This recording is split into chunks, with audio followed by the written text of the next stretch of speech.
जय श्री कृष्णा। जैसा कि आप सभी को पता है, कोरोना के ऊपर इतना कुछ चल रहा है। आपको हमने पहले बताया था कि कोरोना जो हो इतना फैला हुआ है तो उससे किन चीजों को से आपको बचना है। शायद शुरुआत में जब लॉकडाउन की शुरुआत ही हुई थी उस समय हमने आपको बताया था कई चीजें।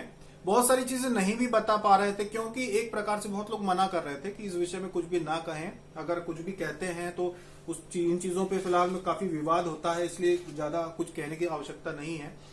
बाद में वही बातें आई जो कही थी आपको, जैसे कि शुरुआत में कहा था आपको कि घर में जो चीजें हैं जैसे हल्दी खाना है या दूसरी चीजें हैं उनको खाइए। लोगों ने इसका मजाक उड़ाया, खास करके जितने भी हमारे देश में जो मीडिया होती है उन्होंने काफी मजाक उड़ाया इन चीजों का कि ये सब अंधविश्वास है, जानवरों से फैल सकता है, ये भी अंधविश्वास है। और भी बहुत सारी चीजें थी जिनको अंधविश्वास बताया गया।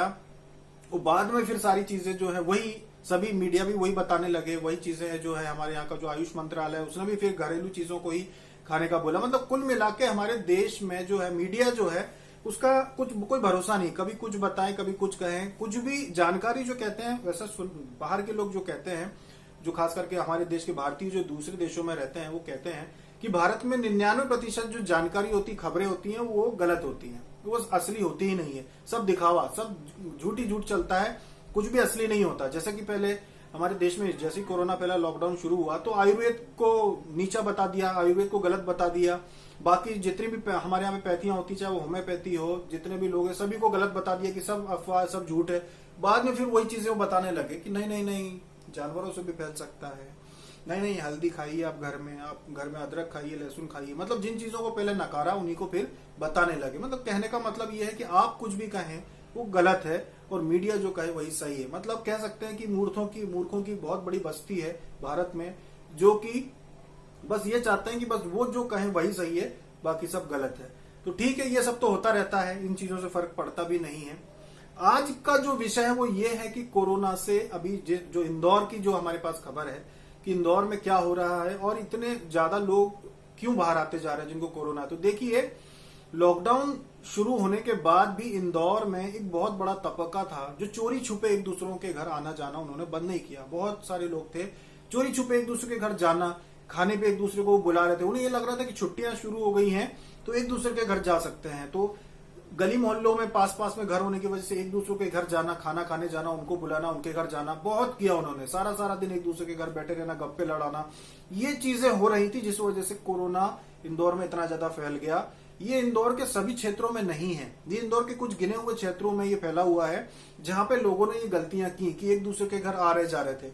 जो लोग लॉकडाउन का पालन कर रहे थे, जो लोग अपने अपने घरों में हैं, उन लोगों को कोरोना नहीं हुआ है। जैसे बहुत लोग जो साधक हैं जो जानना चाह रहे थे कि आप स्वस्थ हैं या नहीं हैं और आपके जितने भी साधक हैं स्वस्थ हैं या नहीं हैं, तो आपको बता दें कि हम इंदौर में थे, कुछ दिन थे इंदौर में, फिर हम दूसरी जगह आ गए क्योंकि खेती का इस समय है, फसलें निकल रही हैं तो हमने जगह बदल दी।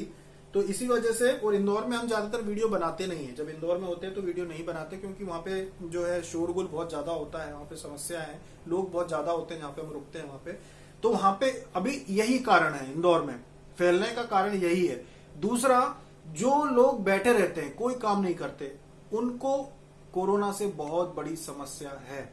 क्योंकि कोरोना जब आपके शरीर में आता है तो ये जो जानकारी हम दे रहे हैं, ये जिन पेशेंट को हुआ है, जिन लोगों को हुआ है, जो ठीक हुए हैं, उनकी रिपोर्ट्स के आधार पर आपको जानकारी दे रहे हैं कि जब कोरोना आपको होता है, आपके फेफड़ों में जो कफ होता है वो बनना शुरू हो जाता है। उसका आपको कोई लक्षण पता नहीं चलता। सर्दी खांसी में आपको पहले दिन में पता चल जाता है कि आपको सर्दी हो गई है, लेकिन कोरोना जब होता है तो आपको कोई लक्षण समझ में नहीं आता और आपके फेफड़ों में कफ भरना शुरू हो जाता है और भरता जाता और इतना ज्यादा भर जाता है जब आपके फेफड़े 90% पूरी तरह से चोक हो जाते हैं। जब सांस लेते हैं और वो ऑक्सीजन आपके शरीर को नहीं पहुंच पाती, आपको लगता है कि आप जो सांस ले रहे हैं उसमें कमी है, आपको सांस लेने में दिक्कत है। वास्तव में सांस तो आप ले रहे हैं, पूरी ले रहे हैं, लेकिन दिक्कत इसलिए आती है क्योंकि कफ भरा जाता है। तो तब आपको पता चलता है कि आपको कोरोना के लक्षण हो रहे हैं, तब आप जांच कराने जाते हैं। मतलब कह सकते हैं कोई स्थिति खराब हो चुकी होती है। अगर आप लोग चाहते हैं कि अगर किसी कारणवश आपके शरीर में कोरोना आ भी जाता है और आप उससे तकलीफ ना हो आपको, तो आप बैठे ना रहें। प्रतिदिन आप कम से कम आधे से 1 घंटे कोई ना कोई व्यायाम या फिर कोई ना कोई भी कार्य करते रहें। घर के काम करें, आप घर की साफ सफाई कुछ भी करें, पर बैठे ना रहें। पूरे दिन में 1 घंटा कम से कम आपको इतनी मेहनत करना है कि आपका जो शरीर का तापमान है वो ऊंचा नीचा होता रहे, तापमान बढ़ता रहे, जिससे अगर आपके शरीर में कोरोना आ भी जाता है तो आपके फेफड़ों में कफ को जमा ना सके। अगर आपके शरीर में गर्मी आप बनाएंगे अंदर से, आपके शरीर जब कार्यरत रहता है, क्रियाशील रहता है, तो आपकी जो प्रतिरक्षा प्रणाली होती है, जो इम्यून सिस्टम होता है, वो भी बहुत अच्छी तरह से काम करता है और वो लड़ सकता है कोरोना से, वास्तव में लड़ सकता है अगर आप बैठे ना रहें। अगर आप कोई भी किसी प्रकार का व्यायाम या कोई भी काम कर रहे होते हैं तो आपका जो प्रतिरक्षा प्रणाली होती है वो कोरोना से लड़ सकती है और उसको असर नहीं करने देगी, उतना ज्यादा आपके शरीर पे वो अपना अधिकार नहीं जमा पाएगा। ये हकीकत है, क्योंकि जो लोग बीमार हुए उन्होंने बताया कि वो लोग उतने शारीरिक रूप से कार्यरत नहीं थे, घर ही घर में रहते थे, ज्यादा कोई ऐसा काम नहीं था, काम करते भी थे तो उनके चलने फिरने का जो तौर तरीका था बहुत ही साधारण था, मतलब आप कोई भी अपने शरीर को वो तकलीफ नहीं देते थे। उन्हीं लोगों के ऊपर कोरोना ने असर ज्यादा दिखा दिया। और कुछ लोग ऐसे थे जिनके ऊपर कोरोना के लक्षण आए ही नहीं और वो ठीक भी हो गए, वो घर चले गए, उन्हें कोई तकलीफ ही नहीं हुई, इलाज भी हुआ, कोरोना जो था वो नेगेटिव भी हो गया और वो घर भी चले गए। ये ऐसे लोग थे जो मेहनत करते थे, जो सारा दिन कोई ना कोई उनका जो काम था, दैनिक काम था, वो मेहनत वाला था, वो बैठे बैठे काम नहीं होता था उनका, पसीना रोजाना उनका प्रतिदिन उनका पसीना निकलता ही निकलता था।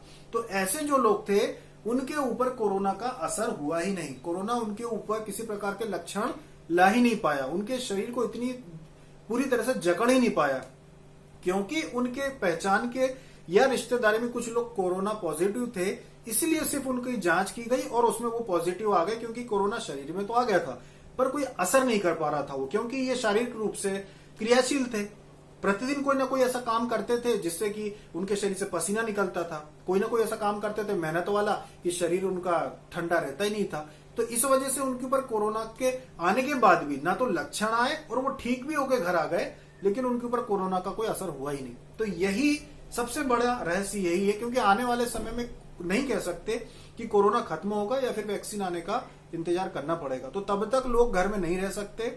और ध्यान रखना कि इसको आप अनदेखा नहीं कर सकते हो, अनदेखा मत कीजिए, कोई ना कोई काम कीजिए आप घर में, चाहे आप योग करते हैं तो वो करिए घर में, कोई भी घर के जो काम है उनको करिए, आप कुछ भी करके अपने आप को आप क्रियाशील रखिए, अपने आप को आप ढीला ढाला या सिर्फ टीवी देखने में समय मत खराब करना अपना, कुछ ना कुछ मेहनत का काम आप करते रहिए, जिससे कि अगर आपको हो भी जाता है तो आप बहुत आसानी से इससे लड़ सकें। खास करके जो हृदय रोग के जो साधक हैं, जो कोलेस्ट्रॉल की दवाई खाते हैं, वो इस बात को समझ लेना कि अभी आपको क्या क्या छोड़ना है। तेल छोड़ दीजिए, तेल से बाहर चले जाइए। अभी ये जितना चल रहा है, बहुत सारे लोग हैं जो एक ही बात बोल रहे हैं कि हम तो खूब बना रहे हैं, खा रहे हैं, बना रहे हैं, खा रहे हैं। क्यों बना रहे हैं, क्यों खा रहे हैं? ये कोई छुट्टियां नहीं है आपकी कि खूब बनाओ खूब खाओ। कोलेस्ट्रॉल वाले जो है वो लोग भी खाना शुरू हो गए, क्योंकि जो कोलेस्ट्रॉल के जो साधक होते हैं, जिनको कोलेस्ट्रॉल बढ़ा हुआ होता है, उन्हें ठंड में समस्या होती है, लेकिन जैसी गर्मी आती है, जैसे उनका शरीर है वो ढीला हो जाता है। गर्मी में आपकी जो कोशिकाएं होती है, शरीर होती है, ये ढीले हो जाते हैं, थोड़ा सा आकार इनका बढ़ जाता है। तो ढीले होने की वजह से जो आपको ब्लॉकेज होती है हृदय में, उनमें भी थोड़ा आराम मिल जाता है। तो लोग उस समय गर्मी में तेल मसाला खाना शुरू कर दिया उन लोगों ने, ये लॉकडाउन में, वो समझ नहीं रहे हैं। अगर आप जो भी कोलेस्ट्रॉल की दवाई खाते हैं, अगर आपने अभी ये लॉकडाउन के समय में गर्मी में पसीना नहीं बहाया और मसालेदार चीजें आप खाते रहे, तो ठंड में आपको हार्ट अटैक जरूर आएगा। जितने भी जो कोलेस्ट्रॉल वाले हैं, जो अभी लॉकडाउन में खूब खा रहे हैं मसालेदार, भरते जा रहे हैं अपने अंदर, वो ठंड में ध्यान रखना कि हार्ट अटैक आपको आने की संभावना बहुत ज्यादा है। इसीलिए लॉकडाउन का मतलब ये नहीं है कि खूब खाओ पियो। इस समय आप पसीना बहाओ, जितना हो सके पसीना बहाओ। लोग क्या करते हैं कि जैसी घड़ी में देख लेते हैं 11-12 बज गए, दोपहर में गर्मी बढ़ने वाली है, वो घर में एसी या कूलर या पंखा चला के बैठ जाते हैं, पसीने की एक बूंद भी वो निकलने नहीं देते। इधर शाम को 5-6 बजे तक चलाते हैं, जब लगता है कि अब माहौल ठंडा हो गया, उसके बाद ही पंखा बंद करते हैं। तो ये गलती कर रहे हो आप। गर्मी भगवान ने बनाई इसीलिए है कि वो आपके शरीर को कहीं ना कहीं से लाभदायक है। अब पसीना बहाइए, पसीना बहाइए। भारत की जो भूमि है, यहीं पे भगवान का बार बार जन्म लेना, यहीं पे सभी मौसमों का, अलग अलग मौसम में अलग अलग तापमान का बढ़ना घटना, ये क्यों होता है? सिर्फ इसलिए क्योंकि ये जो धरती बहुत ही पवित्र है। यहाँ पे आप लोगों को स्वस्थ रहने के लिए मौसम अपने आप बदलता है, लेकिन आप अपने घर का वातावरण मत बदलिए। गर्मी आ गई है तो पसीना बहने दीजिए, थोड़ा सा बहने दीजिए। जब तक 1-2 दोपहर के 1-2 नहीं बज जाते, आपको आवश्यक नहीं लगता है घर में कूलर चलाना या पंखा चलाना, मत चलाइए, पसीना निकलने दीजिए। वो बहुत फायदा करेगा। खास करके कोलेस्ट्रॉल जो वाले जो लोग हैं, जो शुगर वाले जो लोग हैं, इनका जितना पसीना बहता है उतना अच्छा है। तो आप पसीना बहने दीजिए, जितना हो सके पसीना बहने दीजिए। पसीना बहेगा तो अब जो सर्दी आपकी जो ठंड आएगी उसमें आपको हार्ट अटैक नहीं आएगा। अभी आप अपनी ब्लॉकेज को साफ कर सकते हैं। तेल बिल्कुल मत खाइए। हम आपको बताते हैं कि हमारा खाना कैसा होता है। वैसे इस बारे में हम कभी बोलते नहीं है, पर आज हम आपको बताते हैं कि हमारा खाना कैसा होता है। हमारे खाने में तेल की एक भी बूंद नहीं होती है, एक भी बूंद तेल का नहीं होता। हमारा जो खाना होता है, जैसे सब्जी जो होती है वो मसाले को सेक कर ऐसे ही भूनकर हल्का फुल्का, और मसाले में भी लाल मिर्च हम नहीं खाते, ना हरी मिर्च खाते हैं। हमारे खाने में मिर्च नहीं होती। हमारे खाने में नमक बहुत कम होता है। ज्यादातर तो साधना में रहते हैं तो नमक छोड़ देते हैं, हम तो नमक नहीं खाते, क्योंकि नमक जो है वो उसको भी हमारे जो क्षेत्र है, साधना का क्षेत्र, उसमें जो है व्रत को तोड़ने वाला कहते हैं। मतलब एक प्रकार से कहना नहीं चाहिए, पर मांसाहार मानते हैं हम लोग। तो नमक हमारे इसमें बहुत कम मात्रा में होता है जो दैनिक खाना होता है। शक्कर हम बिल्कुल नहीं लेते, किसी भी हालत में शक्कर नहीं लेते हैं, न चाय न फिर कोई मीठी मिठाई वगैरह कुछ भी नहीं। अगर कहीं से मिठाई आती भी है तो भगवान को चढ़ जाती है, बाकी प्रसाद के रूप में बट जाती है। हम शक्कर नहीं लेते, नमक बहुत कम, तेल शून्य है, तेल बिल्कुल नहीं लेते। मिर्च मसाला जो मिर्च होती है वो बिल्कुल जीरो होती है। मसाले में सिर्फ धना, हल्दी, अदरक अगर है तो अदरक का उपयोग कर लेते हैं, ये चीजें हम लेते हैं। बाकी और कोई चीज होती ही नहीं है हमारे खाने पीने में। मतलब ऐसी कोई चीज नहीं होती जिसकी शरीर को आवश्यकता नहीं है। मिर्ची की जो होती है, मिर्च होता है, उसकी कोई आवश्यकता नहीं है शरीर को, तो वो चीज हमारे भोजन में नहीं होती। तेल खाने के लिए होता ही नहीं है। इंसान के लिए खाने के लिए तेल बना ही नहीं था। शुरुआत में सिर्फ घी से जो है भोजन बनाया जाता था। ये तेल तो एक बहुत बड़ी गलती हो गई है जो खाना लोगों ने शुरू कर दिया। वास्तव में देखा जाए कि जिसने अगर बचपन से तेल ना खाया हो, अगर उसको आप ये जो मीठा तेल आप खाते हैं, अगर ये उसको खाने में डाल के खिलाने को देंगे तो वो उल्टी कर देगा, उसको उसका स्वाद बिल्कुल अच्छा नहीं लगेगा। ये तो आप बचपन से खाते आ रहे हैं इसलिए आप तेल खा रहे हैं और आपको अच्छा लगता है। वास्तव में तेल का स्वाद बहुत गंदा होता है। हमारे शरीर के लिए, इंसान के शरीर के लिए तेल होता ही नहीं है। और अगर आपको जांचना तो आप तेल लेना, एक किसी पन्नी पे, पॉलीथीन पे वो तेल को ऐसे ऐसे लगा देना, और उसके बाद उस पन्नी को कहीं भी ऐसे खुले में अपने घर में ही छांव में इसे पटक देना, और 3 से 4 दिन बाद उस तेल को आप खुशबू लेके देखना, वो कितनी गंदी बदबू मारेगा वो। क्यों? क्योंकि खुशबू के लिए उसमें कुछ केमिकल डाले जाते हैं, तो वो केमिकल उसमें रहते हैं जब तक वो आपको खुशबू देता है। वो जैसे ही 2-3 दिन वो पड़ा रहता है, उसकी वो जो केमिकल खुशबू वाला है वो उड़ जाता है, तो उसके बाद वो तेल बहुत गंदी बदबू मारेगा। आपको समझ में आएगा कि तो बहुत बेकार चीज है। तो तेल खाने के लिए कभी था ही नहीं। राजा महाराजाओं का जब समय हुआ करता था तो ये बघारने का सिस्टम नहीं होता था। उस समय तो घी में सारी चीजें सेक के और घी का बघार बना के ऊपर से डाल देते थे, क्योंकि घी जो होता है वो वाष्पशील होता है, उड़ जाता है घी, और आपके शरीर में अगर जाता है तो वो हेल्दी होता है, अच्छा होता है खाने के लिए। तो पहले के समय में नहीं खाते थे। हमारे गांव में जहाँ पे हम लोग जाते थे, जहाँ हमारे दादा दादी रहते थे, अब मानेंगे नहीं, वो तो अभी की बात है, वो तो कोई राजा महाराजाओं के जमाने की बात नहीं है। वहां पे भी तेल नहीं खाते थे, क्योंकि हमारे घर में देवी देवताओं का पूजा पाठ पीढ़ियों से चला आ रहा है। देवी देवताओं को पीढ़ियों से मानते पूछते आ रहे हैं, तो घी का उपयोग होता था। हमारे दादा दादी के यहाँ पे भी तेल का उपयोग नहीं होता था, तेल नहीं खाते थे। हाँ, तेल रखते थे, लेकिन किस लिए? चमड़े की जो मोजड़ी होती है, बिल्कुल जो राजा महाराजाओं जैसी मोजड़ियां होती थी, तो वैसे ही बगैर किसी प्रकार की कारीगरी के, बहुत सजी धजी नहीं, सिंपल चमड़े की मोजड़ी होती थी जो हमारे दादाजी पहनते थे। तो उसको तेल से उसकी मालिश की जाती थी, पॉलिश किया जाता था तेल से। तो इसीलिए वो मीठा तेल खरीद के लाते थे उसकी जूतों की पॉलिश करने के लिए। और बैलगाड़ी चलती थी तो वो बैलगाड़ी के जो चक्के में ऐसे तेल में डुबो के वो उसकी कपड़ों की छोटी छोटी चिंदियां उसमें डाल देते थे चिकनाई के लिए, जिससे चक्का अच्छे से चल सके। इसीलिए तेल का उपयोग करते थे। खाने में उपयोग नहीं होता था हमारे यहाँ, हमने नहीं देखा खाने में तेल का उपयोग। घी का उपयोग होता था। और जो लोग अभी हमारे परिवार में, जो लोग अन्य लोग हैं, जो लोग खाते हैं, बघार के खाते हैं, वो लोग घी का उपयोग करते हैं, तेल का उपयोग नहीं करते।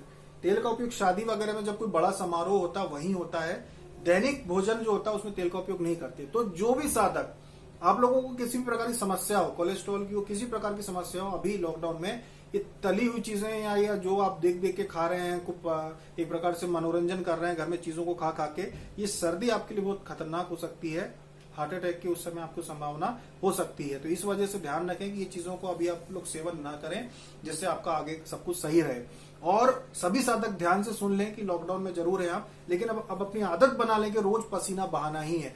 अभी गर्मी के जितने दिन बचे हैं, उसके बाद बारिश में भी पसीना आता है। जितना हो सके पंखे का उपयोग ना करें जब तक सोना ना हो। सोए तभी पंखे का उपयोग करें, तभी पंखा कूलर चलाएं, वरना आप पसीना बहने दें।